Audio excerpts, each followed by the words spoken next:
I definitely understand. Mine was people coming in and out of the studio. So like it was a warehouse studio. People. So there was no lobby. There was no like waiting area. So like you could be recording and the next session is walking in, sitting down on the couch while you're recording. And you get out of the booth and you're like, who are these people? Right. And they're just sitting there and it's like, all right. Now mind you, feel rushed. I feel rushed at this time. I'm uncomfortable. Like I'm still growing in music and finding my voice in my projection. Back then I used to yell. Like I would sound like Meek Mill when I was rapping. Like, I played you something back then. But again, I'm not knowing that, I should tell him to put the sound lower in the headphones. I'm hearing all this loud noise in my ears and I'm not knowing how loud I am.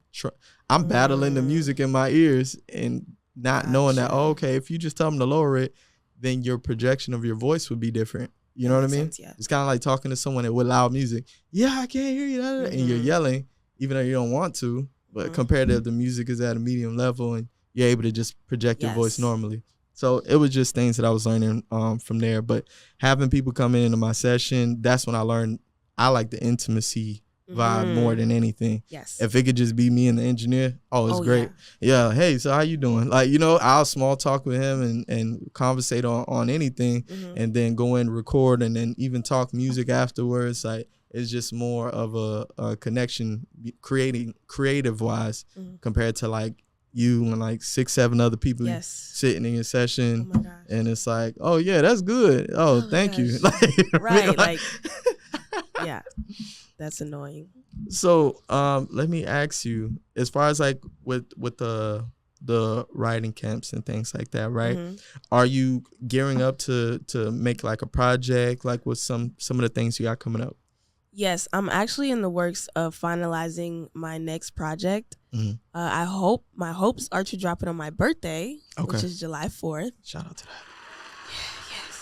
Independence you Day. 4th of July. 4th of July, baby. Yeah. Okay. So right now, I am pretty confident in what I have now already, but who knows? I might create an even better song today or tomorrow while I'm at this camp. So I'm really just trying to stack up on as many records as I can. And then I'll decide from then on the finalized track list of the project. But yes, to answer your question, I am currently working on a project. Okay. I've been dropping singles all year, every month since like October.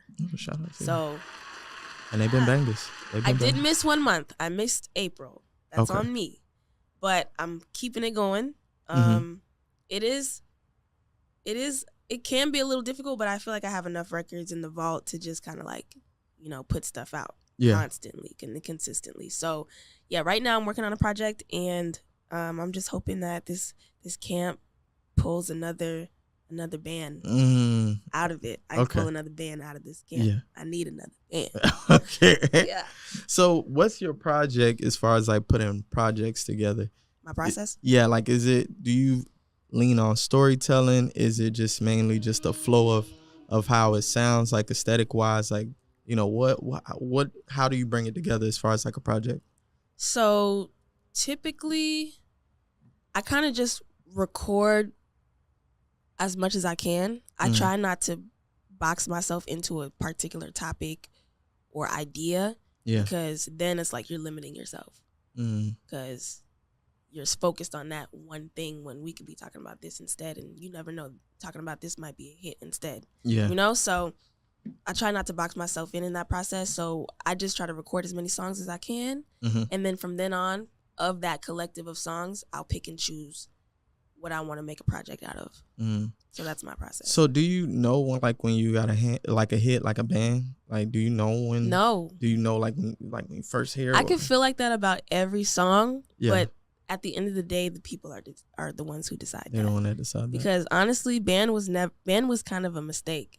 I don't want to say that, but it was kind of like it's not a mistake. It was an accident. So originally, it was just like I like to post freestyles on Instagram. Okay. Not necessarily songs, just like 45-second, 50-second little things that I come up with. I'm like, I'm posting on the gram, see what people think, just to have some content, post some content, and it did really well.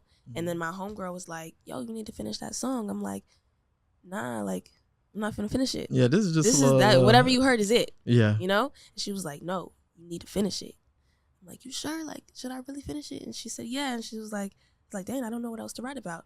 She was like, you need to write about how they ain't got no motion. They this, they that. And I was like, dang, you right. So I went back in the studio and I finished it. And then I put it out and it just went up from there. So originally it was never meant to be a song. So if it were up to me, it would have never been out. So the people decided that. So I don't know what a hit is. I can feel like every song is a hit. When I record a good record, I'm like, dang, this is it. This is a hit. Yeah. But at the end of the day, it's not just me. It has to be everybody. Everybody is the other people. The fans are the ones who decide what a hit is. Yeah, they the ones that choose it. Oh, that's real.